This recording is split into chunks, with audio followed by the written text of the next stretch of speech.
হরে কৃষ্ণ। আজ 11ই চৈত্র 1431 ও 25শে মার্চ 2025 মঙ্গলবার একাদশী পাপমোচনী। এই পাপমোচনী একাদশীর দিনে আমি ভাগবতম পাঠ করছি। আজ আমি পাঠ করছি শ্রীমদ্ ভাগবতমের চতুর্থ স্কন্দ প্রথম ভাগ অষ্টম অধ্যায় ধ্রুব মহারাজের গৃহত্যাগ ও বনগমনের শ্লোক 36 থেকে 40। নারায়ণ হে নারায়ণ ভবভয় হরণম নারায়ণ। শ্লোক 36। অথাপি মেহ বিনীতস্য খাত্রং ঘোর মুপেউষ সুরুচ্চা দুর্বচোবানৈর্ন ভিন্নে স্রোতে হৃদি।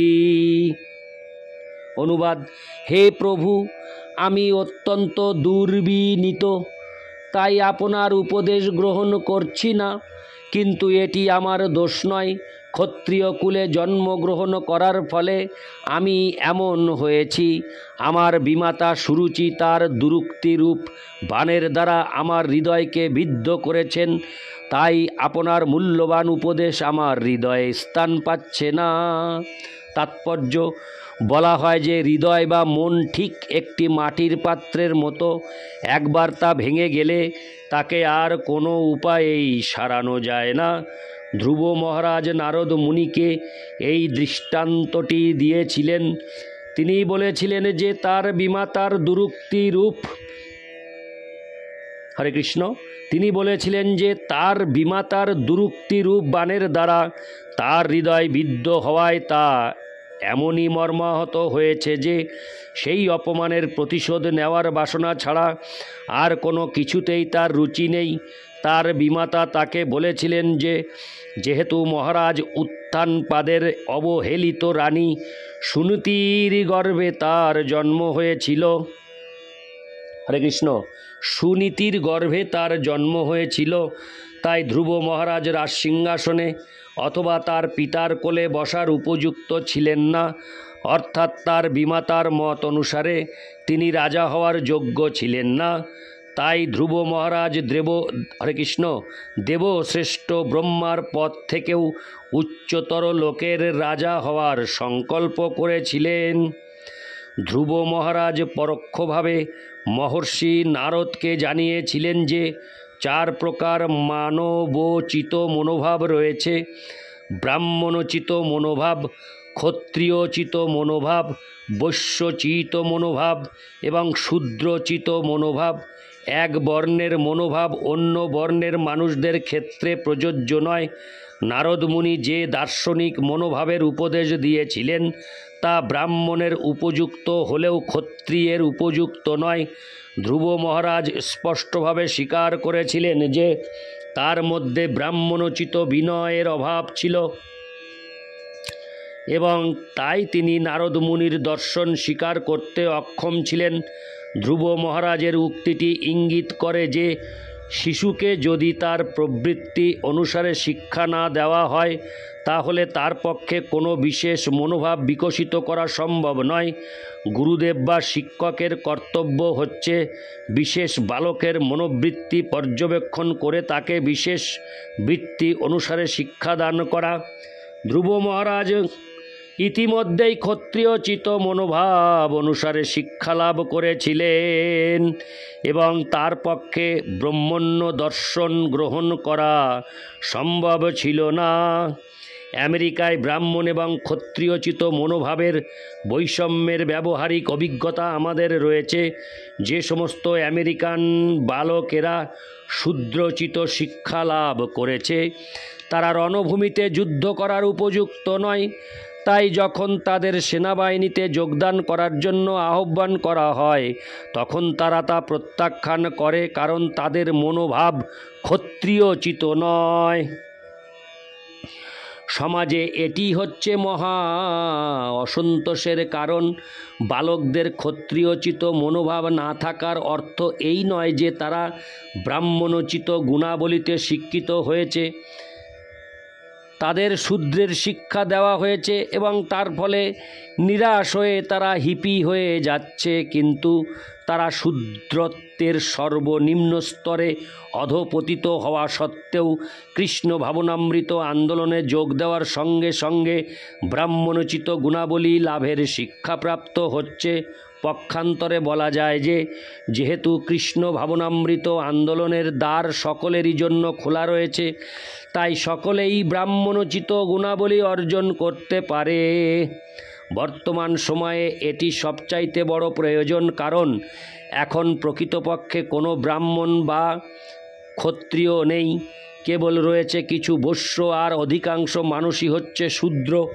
ব্রাহ্মণ, ক্ষত্রিয়, বৈশ্য এবং শূদ্র এই চারটি বর্ণে সমাজকে বিভক্ত করার পন্থাটি অত্যন্ত বিজ্ঞানসম্মত। মানব সমাজরূপ শরীরে ব্রাহ্মণরা হচ্ছেন মাথা, ক্ষত্রিয়রা হচ্ছেন বাহু, বৈশ্যরা উদর এবং শূদ্ররা পা। বর্তমান সময়ে সেই শরীরটিতে পা রয়েছে আর উদর রয়েছে, কিন্তু তাতে মাথা নেই অথবা বাহু নেই, এবং তাই এই সমাজের সব কিছুই উলটপালট হয়ে গেছে। এই অধঃপতিত মানব সমাজকে আধ্যাত্মিক চেতনার সর্বোচ্চ স্তরে উন্নীত করার জন্য ব্রাহ্মণোচিত গুণাবলীর পুনঃপ্রতিষ্ঠা করা অত্যন্ত প্রয়োজন। ইতি শ্লোক 36, শ্লোক 37। পদং ত্রিভুবনোৎকৃষ্টং জিগীষ সাধু বর্তমে ব্রহ্মস্মৎ পিতৃভির্ব্রহ্মণ্যৈরপনধিষ্ঠিতম। অনুবাদ: হে তত্ত্বজ্ঞানী ব্রাহ্মণ, আমি এমনি একটি পদ অধিকার করতে চাই যা আজ পর্যন্ত এই ত্রিভুবনের কেউ লাভ করতে পারেননি, এমনকি আমার পিতা এবং পিতামহও পারেননি। আপনি যদি আমাকে অনুগ্রহ করতে চান, তাহলে দয়া করে আপনি আমাকে সেই সৎপন্থা প্রদর্শন করুন যা অনুসরণ করে আমি আমার জীবনের সেই উদ্দেশ্য সাধন করতে পারব।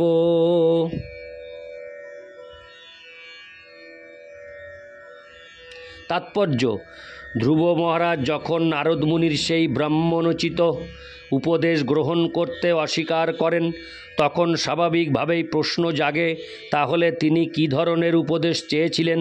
তাই নারদ মুনির জিজ্ঞাসা করার পূর্বেই ধ্রুব মহারাজ তার আন্তরিক বাসনা ব্যক্ত করেছিলেন। তার পিতা অবশ্য ছিলেন শশা গড়া পৃথিবীর অধীশ্বর, আর তার প্রপিতামহ ব্রহ্মা ছিলেন সমগ্র ব্রহ্মাণ্ডের স্রষ্টা। ধ্রুব মহারাজ তার পিতা এবং প্রপিতামহের থেকেও শ্রেষ্ঠ রাজ্য লাভ করার বাসনা ব্যক্ত করেছিলেন। তিনি স্পষ্টভাবে বলেছিলেন যে তিনি এমন একটি রাজ্য চান যার প্রতিযোগী ত্রিভুবনে কেউ নেই। এই ব্রহ্মাণ্ডের সর্বশ্রেষ্ঠ ব্যক্তি হচ্ছেন ব্রহ্মা, এবং ধ্রুব মহারাজ তার থেকেও শ্রেষ্ঠ পদ লাভ করতে চেয়েছিলেন। তিনি নারদ মুনির উপস্থিতির সুযোগ গ্রহণ করতে চেয়েছিলেন, কারণ তিনি ভালোভাবেই জানতেন যে শ্রীকৃষ্ণের শ্রেষ্ঠ ভক্ত নারদ মুনি যদি তাকে আশীর্বাদ করেন অথবা তাকে পথ প্রদর্শন করেন, তাহলে তিনি নিশ্চিতভাবেই এই ত্রিভুবনের যে কোনো ব্যক্তির থেকে উচ্চতর পদ লাভ করতে সক্ষম হবেন। তাই সেই পদ লাভের জন্য তিনি নারদ মুনির সাহায্য চেয়েছিলেন। ধ্রুব মহারাজ ব্রহ্মার থেকেও মহৎ পদ লাভের আকাঙ্ক্ষা করেছিলেন। বাস্তবিক পক্ষে তা ছিল একটি অসম্ভব প্রস্তাব, কিন্তু ভগবানের প্রসন্নতা বিধান করে ভক্ত অসম্ভবকেও লাভ করতে পারেন। এখানে একটি বিশেষ বক্তব্য হচ্ছে যে ধ্রুব মহারাজ যেন তেন প্রকারেণ সেই উচ্চ পদ লাভ করতে চেয়েছিলেন তা নয়, বরং সৎ উপায়ে তিনি তা লাভ করতে চেয়েছিলেন। এটি ইঙ্গিত করে যে শ্রীকৃষ্ণ যদি তাকে সেই পদ প্রদান করেন, তাহলে তিনি তা গ্রহণ করবেন। সেটি হচ্ছে ভক্তের স্বভাব। তিনি জড় জাগতিক লাভের আকাঙ্ক্ষা করতে পারেন, কিন্তু তিনি কখনোই তা স্বীকার হরে কৃষ্ণ কিন্তু তিনি তখনই তা স্বীকার করেন যদি শ্রীকৃষ্ণ তাকে তা দান করেন। ধ্রুব মহারাজ নারদ মুনির উপদেশ প্রত্যাখ্যান করার ফলে দুঃখ অনুভব করেছিলেন। তাই তিনি তাকে অনুরোধ করেছিলেন তিনি যেন তাকে সেই পথ প্রদর্শন করেন যার দ্বারা তিনি তার মনোবাঞ্ছা পূর্ণ করতে পারেন। ইতি শ্লোক 37। শ্লোক 38। নুনং ভবান ভগবত জোহং গজ পরমেষ্টিন বিতুদন্নোট্টতে হরে কৃষ্ণ বিতুদন্নোট্টতে বিনাং হিতায় জগতোহর্কবৎ। অনুবাদ: হে ভগবান, আপনি ব্রহ্মার যোগ্য পুত্র এবং আপনি সারা জগতের মঙ্গলের জন্য বীণা বাজিয়ে সর্বত্র বিচরণ করেন। আপনি ঠিক সূর্যের মতো, যে সূর্য সমস্ত জীবের উপকারের জন্য সারা ব্রহ্মাণ্ডে আবর্তন করে। তাৎপর্য: ধ্রুব মহারাজ একটি ছোট বালক হওয়া সত্ত্বেও তার আশা ব্যক্ত করেছিলেন যে তিনি যেন এমন একটি রাজ্য লাভের বর প্রাপ্ত হন যার ঐশ্বর্য তার পিতা এবং পিতামহের ঐশ্বর্য থেকেও অধিক হবে। তিনি নারদ মুনির মতো একজন মহাপুরুষের সাক্ষাৎ লাভ করায় তার আনন্দ ব্যক্ত করেছেন, যার একমাত্র উদ্দেশ্য হচ্ছে সূর্যের মতো সমগ্র ব্রহ্মাণ্ডে পরিভ্রমণ করে। হরে কৃষ্ণ যার একমাত্র উদ্দেশ্য হচ্ছে সূর্যের মতো সমগ্র ব্রহ্মাণ্ডে পরিভ্রমণ করে সারা জগতের মানুষদের কল্যাণ সাধন করা। সারা জগতের মানুষদের কাছে পরমেশ্বর ভগবানের ভক্ত হওয়ার সর্বশ্রেষ্ঠ উপকার করার উদ্দেশ্যে নারদ মুনি সারা ব্রহ্মাণ্ড জুড়ে ভ্রমণ করেন। তাই ধ্রুব মহারাজ পূর্ণরূপে আশ্বস্ত হয়েছিলেন যে নারদ মুনি তার বাসনা পূর্ণ করতে পারেন, যদিও তার সেই বাসনাটি ছিল অত্যন্ত অস্বাভাবিক। এখানে সূর্যের দৃষ্টান্তটি অত্যন্ত তাৎপর্যপূর্ণ। সূর্য এতই কৃপাময় যে তিনি কোনো ভেদাভেদ না করে তার কিরণ সর্বত্র বিতরণ করেন। ধ্রুব মহারাজ তার প্রতি কৃপা পরবশ হওয়ার জন্য নারদ মুনিকে অনুরোধ করেছিলেন। তিনি বলেছিলেন যে নারদ মুনি সমস্ত বদ্ধ জীবদের মঙ্গল সাধনের জন্য সমগ্র ব্রহ্মাণ্ড জুড়ে বিচরণ করেন। তিনি অনুরোধ করেছিলেন নারদ মুনি যেন তার বিশেষ বাসনা পূর্ণ করে তার প্রতি কৃপা প্রদর্শন করেন। ধ্রুব মহারাজ তার বাসনা পূর্ণ করার জন্য বদ্ধপরিকর ছিলেন এবং সেই উদ্দেশ্য নিয়ে তিনি গৃহ এবং প্রাসাদ ত্যাগ করেছিলেন। ইতি শ্লোক 38। শ্লোক 39। মৈত্রেয় উবাচ ইত্যুদারিত মাকর্ণ ভগবান্নারদস্তদা প্রীত প্রত্যাহ তং বালং সদ্বাক্য মনুকম্পয়া। হরে কৃষ্ণ সদ্বাক্য মনুকম্পয়া। অনুবাদ: মৈত্রেয় ঋষি বললেন, ধ্রুব মহারাজের উক্তি শ্রবণ করে মহাত্মা নারদ মুনি তার প্রতি অত্যন্ত কৃপাপরায়ণ হয়েছিলেন এবং তার প্রতি তার অহৈতুকী কৃপা প্রদর্শন করার জন্য তিনি নিম্নলিখিত উপদেশ দিয়েছিলেন। তাৎপর্য: যেহেতু মহর্ষি নারদ হচ্ছেন সর্বাগ্রগণ্য গুরু, তাই স্বাভাবিকভাবে তার একমাত্র কার্য হচ্ছে যার সঙ্গেই তার সাক্ষাৎ হয় তারই পরম উপকার করা।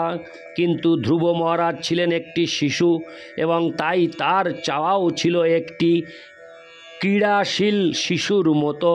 কিন্তু তা সত্ত্বেও সেই মহান ঋষি তার প্রতি হরে কৃষ্ণ তার প্রতি দয়া পরবশ হয়েছিলেন এবং তার মঙ্গলের জন্য তিনি নিম্নলিখিত শ্লোকগুলি বলেছিলেন। ইতি শ্লোক 39। শ্লোক 40। নারদ উবাচ জনন্নাভিহিত পন্থা স বৈ নিঃশ্রেয় শস্যতে ভগবান বাসুদেবস্তং ভজতং প্রবনাত্মনা।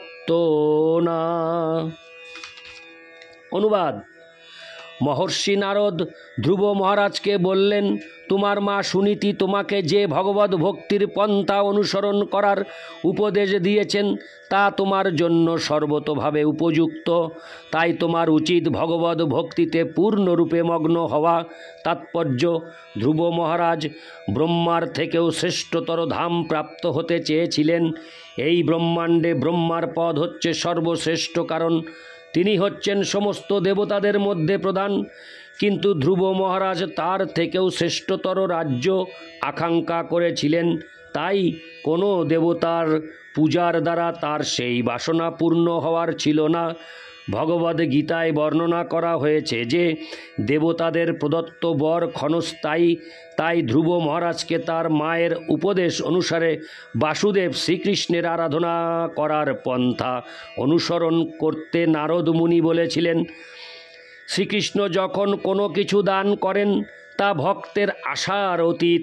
সুনীতি এবং নারদ মুনি উভয়েই জানতেন যে ধ্রুব মহারাজের চাহিদা পূর্ণ করা কোনো দেবতার পক্ষে সম্ভব ছিল না, এবং তাই তারা উভয়েই তাকে কৃষ্ণ ভক্তির পন্থা অনুসরণ করার পরামর্শ দিয়েছিলেন।